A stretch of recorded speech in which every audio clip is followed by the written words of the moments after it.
بسم اللہ الرحمن الرحیم۔ السلام علیکم اسٹوڈنٹس، آج ہم اپنی 9th کلاس کا اسلامیت کا باب چہارم اخلاق و آداب سٹارٹ کرنے جا رہے ہیں، اور اس کا پہلا ٹاپک ہے ہمارے پاس شکر و کنایت۔ باب چہارم اخلاق و آداب کا پہلا سبق شکر و کنایت ہے، پیج نمبر 48، اور آج ہمارا باب چہارم جو ہے وہ سٹارٹ ہو گیا۔ تو چلے چلتے ہیں آج کا اپنے سبق کی طرف، جو ہے ہمارے پاس شکر و کنایت باب چہارم کا پہلا سبق اخلاق و آداب کا پہلا ٹاپک ہے۔ اسی طریقہ کار کو اپناتے ہوئے سب سے پہلے ہم لوگ اپنے چیپٹر کو ریڈ آؤٹ کریں گے، اس میں سے امپورٹنٹ پوائنٹس MCQs اور شارٹ کوشچنس کے حساب سے مارک کریں گے، اور پھر موو کریں گے اپنے مشق کی طرف، جس میں ہمارے پاس 3 چیزیں ہوتی ہیں: MCQ، شارٹ آنسرز اور لانگ کوشچن۔ تو چلیں اسٹارٹ کرتے ہیں اپنے چیپٹر کو۔ شکر کا لغوی معنی احسان ماننا، قدر پہچاننا، اور محسن کا احسان مانتے ہوئے اس کا صلہ ادا کرنا ہے۔ تو یہ فرسٹ لائن ہی ہمارے پاس MCQ اور شارٹ دونوں کے لیے امپورٹنٹ ہے۔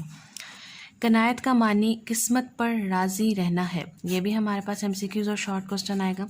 اصطلاحی معنی میں کنایت سے مراد یہ ہے کہ انسان کو اللہ تعالیٰ کی طرف سے جو رزق دیا جا رہا ہے اس پر اس کا نفس راضی رہے۔ ارشاد باری تعالیٰ ہے سورہ ابراہیم کی آیت نمبر 7، لَإِن شَكَرْتُمْ لَأَزِيدَنَّكُمْ، اگر تم شکر کرو گے تو یقیناً میں تمہیں اور زیادہ عطا کروں گا۔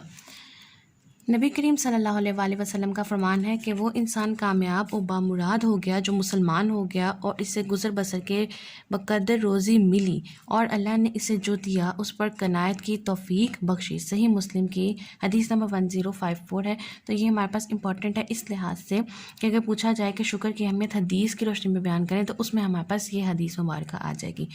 قناعت کا مطلب ہرگز یہ نہیں کہ انسان اسباب کی تلاش ہی چھوڑ دے، بلکہ کوشش کرتا رہے اور محنت کے بعد جو مل جائے اس پر راضی رہے۔ شکر و قناعت دو ایسی عظیم اوصاف ہیں جن سے متصف ہو کر انسان اپنے پروردگار کے قریب ہو سکتا ہے اور خوشی سے زندگی گزار سکتا ہے۔ تو یہ بھی آ سکتا ہے کہ کون شکر و قناعت کس قسم کی اوصاف ہے؟ اس قسم کی یہ اوصاف ہیں کہ انسان اپنے رب کے قریب ہو جاتا ہے اور خوشی سے زندگی گزار سکتا ہے۔ آگے آ جاتے ہیں پیج نمبر 49 کی طرف۔ نبی کریم صلی اللہ علیہ وآلہ وسلم نے ارشاد فرمایا، جس شخص کو کوئی چیز ملے اور وہ اس کا تذکرہ کرے تو اس نے شکر ادا کر دیا، اور جس نے اسے چھپایا تو اس نے ناشکری کی۔ سنن ابی داؤد کی حدیث نمبر 4814 ہے یہ۔ ایک دوسرے مقام پر شکر کے اجر کے متعلق نبی کریم صلی اللہ علیہ وآلہ وسلم نے ارشاد فرمایا، کھانا کھا کر اللہ کا شکر ادا کرنے والا اجر و ثواب میں صبر کرنے والے روزے دار کے برابر ہے۔ تو یہ حدیث بھی ہمارے پاس MCQs اور شارٹ کوسچن دونوں کے لیے امپورٹنٹ آ جاتی ہے کہ آپ صلی اللہ علیہ وسلم نے کھانا کھا کر شکر ادا کرنے والے کو کس کے برابر جو ہے وہ درجہ دیا ہے، کس برابر اس کا ثواب مقرر کیا ہے۔ اگر انسان شکر اور قناعت نہ کرے تو ہمہ وقت حصول دولت اور وسائل کے لیے کوشاں رہتا ہے، جو اس کا دلی اطمینان چھین لیتا ہے، اور روز بروز اس کی صحت خرابی کی طرف مائل ہوتی جاتی ہے، اور راحت و سکون اس کی زندگی سے نکل جاتا ہے۔ آپ صلی اللہ علیہ وسلم شکر گزاری کا عمل پہ کرتے، تو یہ MCQ آ سکتا ہے ہمارے پاس کہ شکر گزاری کا عمل پہ کر کون ہے؟ آپ صلی اللہ علیہ وآلہ وسلم۔ نبی کریم صلی اللہ علیہ وسلم کی سیرت طیبہ سے شکر اور قناعت کی مختلف صورتوں اور طریقوں کی جھلک نظر آتی ہے۔ آپ صلی اللہ علیہ وسلم کو جب بھی کوئی نعمت حاصل ہوتی تو آپ فوراً الحمدللہ کہہ کر اللہ تعالیٰ کا شکر ادا کرتے۔ تو الحمدللہ کہہ کے شکر ادا کرتے کیا کون سے الفاظ کہہ کے آپ صلی اللہ علیہ وسلم اللہ تعالیٰ کا شکر ادا کرتے؟ الحمدللہ۔ تو یہ بھی ہمارے پاس شارٹ پلس MCQ دونوں کے لیے امپورٹنٹ ہے۔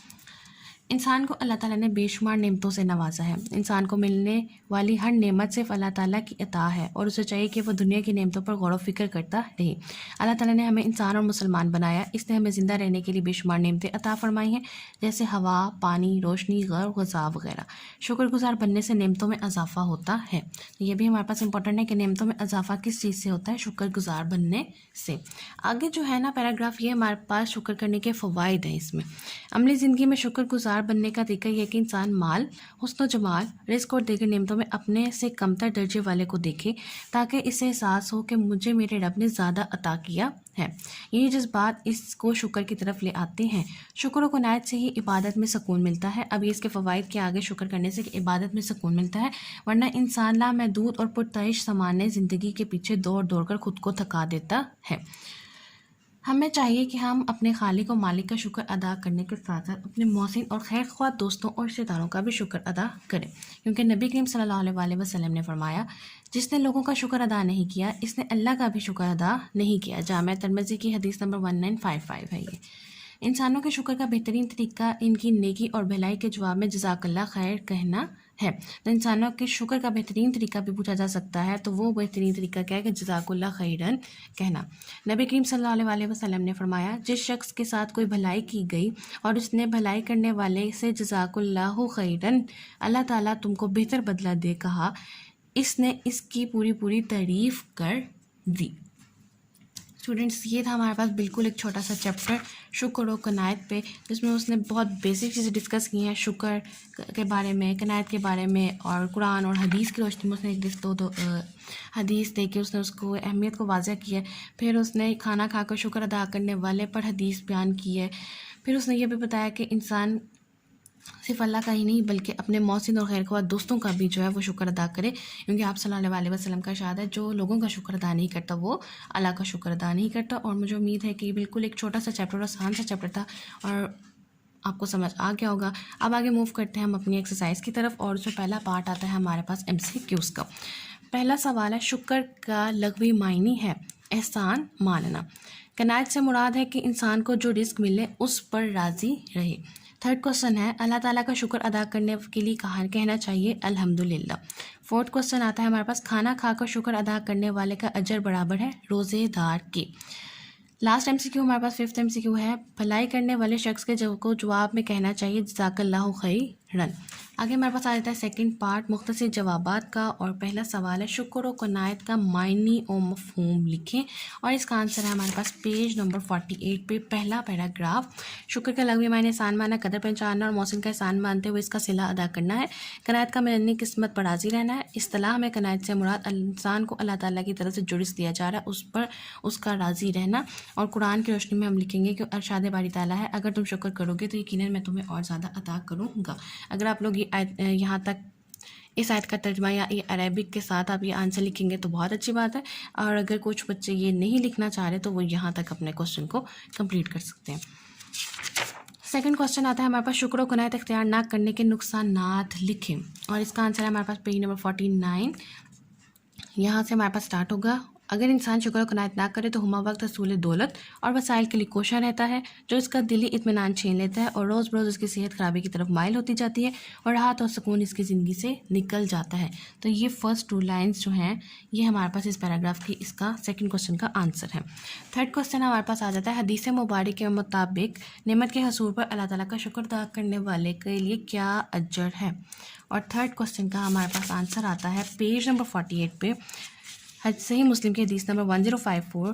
نبی کریم صلی اللہ علیہ وسلم کا فرمان ہے کہ وہ انسان کامیاب و مراد ہو گیا جو مسلمان ہو گیا اور اسے گزر بسر کے مقدر روزی ملی اور اللہ نے اسے جو دیا اس پر قناعت کی توفیق بخشی. فورتھ کوشچن آتا ہے ہمارے پاس نبی کریم صلی اللہ علیہ وسلم کی شکر گزاری کی ایک مثال تحریر کریں, اور اس کی مثال آپ اس طرح سے لکھیں گے کہ آپ نے بتانا یہ پیج نمبر 49 پہ اس کا آنسر ہے اسی پیراگراف کی لاسٹ لائن ہے کہ آپ صلی اللہ علیہ وسلم کی شکر گزاری کی مثال اس طرح سے تحریر کی جاتی ہے کہ جب بھی آپ صلی اللہ علیہ وسلم کو کوئی نعمت حاصل ہوتی تو آپ فوراً الحمدللہ کہہ کر اللہ تعالیٰ کا شکر ادا کرتے. لاسٹ اور ففتھ کوشچن ہے ہمارے پاس لوگوں کا شکر ادا کرنے کی اہمیت پر ایک حدیث مبارکہ لکھیں. اس کا آنسر ہے ہمارے پاس پیج نمبر 49 لاسٹ پیراگراف. ہمیں چاہیے کہ ہم اپنے خالق و مالک کا شکر ادا کرنے کے ساتھ ساتھ اپنے محسن اور خیر خواہ دوستوں اور رشتہ داروں کا بھی شکر ادا کریں, کیونکہ نبی کریم صلی اللہ علیہ وسلم نے فرمایا جس نے لوگوں کا شکر ادا نہیں کیا اس نے اللہ کا بھی شکر ادا نہیں کیا. اوکے, لاسٹ پارٹ آ جاتا ہے ہمارے پاس تفصیلی جوابات کا, اور اس میں ہمارے پاس تفصیلی جواب ہے قرآن و سنت کی روشنی میں شکر و قناعت کی اہمیت اور معاشرتی فوائد تحریر کریں. اور اسٹوڈنٹس اس لانگ کا آنسر جو ہے وہ ہمارے پاس یہ پورا چیپٹر جو ہے وہ اس میں انکلیوڈ ہوتا ہے, کیونکہ وہ کہتا ہے کہ آپ نے قرآن اور سنت کی روشنی میں ان چیزوں کو ایکسپلین کرنا ہے. تو پہلے آپ دیں گے شکر کا تعارف, قناعت کا معنی اور پھر ان کا اصطلاحی مفہوم, پھر آپ ہیڈنگ دیں گے قرآن کی روشنی میں, اس میں یہ آیت آ جائے گی, اور حدیث کی روشنی میں آپ کا یہ آ جائے گا. پھر مزید آپ تھوڑی سی ایکسپلینیشن دیں گے, اس میں قناعت کا مطلب آپ تھوڑا سا ایکسپلین کریں گے. پھر دوبارہ آپ نے آ جانا ہے جس میں ہم یوزلی حدیث ایکسپلین کریں گے, اور یہ سارا سنت کی روشنی میں یعنی حدیث کی روشنی میں ہم لوگ لکھ رہے ہیں. پھر آپ اس پہ ہیڈنگ دے سکتے ہیں کہ کھانا کھا کر شکر ادا کرنے کا حکم, اور پھر کوئی چیز ملے اس کے اوپر حکم جو ہے, پھر اگر شکر و قناعت اختیار نہ کرنے کے نقصانات ہیں, پھر آپ صلی اللہ علیہ وسلم کا جو ہے شکر ادا کرنے کا انہوں نے طریقہ بتایا ہوا ہے, اس چیز کے بارے میں آپ لکھ سکتے ہیں. اور لاسٹ پہ آپ اس کے فوائد، یہاں پہ سے ہمارے پاس معاشرتی فوائد اس کے اسٹارٹ ہو جاتے ہیں. یہاں پہ آپ ہیڈنگ دیں گے معاشرتی فوائد، اور یہ سارے معاشرتی فوائد آ جائیں گے. اور پھر آپ نے لکھنا ہے کہ محسن اور خیرخواہ دوستوں کا بھی شکر ادا کرنے کا حکم، اور اس میں یہ ساری چیزیں ہمارے پاس انکلوڈ ہو جائیں گی. اور لاسٹ پہ آپ نے اپنے جو پورا لانگ کوسچن لکھا ہوگا حاصل کلام کی ہیڈنگ دیکھ کے آپ اپنے پورے آنسر کو اس میں کنکلوڈ کر دیں گے، تو آپ کا ایک پراپر لانگ کوسچن تیار ہو جائے گا. تو اسٹوڈنٹس یہ تھا ہمارے پاس آج باب چہارم شکر و کنایت کا پہلا سبق تھا ہمارا شکر و کنایت، اور بہت چھوٹا سا اور آسان سا سبق تھا، اور مجھے امید ہے کہ آپ کو مکمل طور پر سمجھ آ گیا ہوگا. ان کیس اگر کوئی کوسچن ہے اور جو سمجھ میں نہ آیا ہو یا مجھ سے بتانے میں رہ گیا ہو تو آپ مجھ سے پوچھ سکتے ہیں. اور لاسٹ میں میری آپ سب سے صرف ایک ریکویسٹ ہے کہ کائنڈلی پلیز چینل کو سبسکرائب کیجیے، سپورٹ کیجیے، ویڈیو کو لائک کیجیے، اور اپنے فرینڈس کے ساتھ ضرور شیئر کیجیے. Thank you.